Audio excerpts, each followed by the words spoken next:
Julien et Laurent sont deux des trois membres d'une expédition peu commune. Depuis plus d'1 an, ils préparent leur voyage à travers le continent américain. Leur idée, le traverser à vélo, une aventure de 30 000 kilomètres qu'ils comptent faire en 3 ans et qui est née dans l'esprit du Galétois au retour d'un voyage en Colombie. L'objectif du voyage, c'est d'abord de rencontrer toutes les cultures du continent américain, que ce soit en Amérique du Sud, centrale ou du Nord. Et l'objectif final est de réaliser un long métrage sur le futur de la planète. Donc sur cette thématique, qu'en est-il pour le futur de la planète? Le matériel a été pensé pour le périple et il a été financé sur fonds propres et grâce à de nombreux sponsors.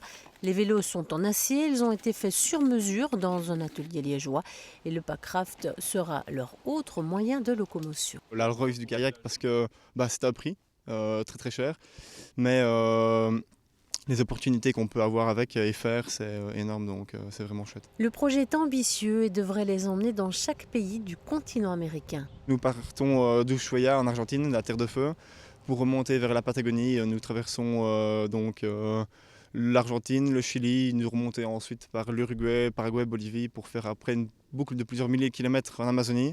Ensuite, direction l'Amérique centrale pour atteindre le Grand Nord, l'Alaska. Les aventuriers ont longuement préparé leur voyage avec des institutions locales et européennes. On a différents projets avec la WWF notamment, avec Miel Maya, avec Aquaverde, une association en Suisse.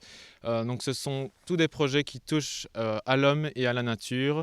Donc par rapport aux civilisations aussi, aux communautés, comment vivent-elles, pourquoi est-il important de les protéger, et par rapport donc à la facette écologique, vraiment les zones naturelles, pourquoi est-ce qu'il est aussi c'est important de les protéger et de continuer à faire des efforts dans cette direction. Leur départ est prévu ce 17 novembre et il sera possible de les suivre sur la page web de la SBL et sur les réseaux sociaux. Sachez encore que le budget de l'expédition n'est pas encore tout à fait bouclé et que les trois amis ont lancé un financement participatif pour parvenir à leur fin.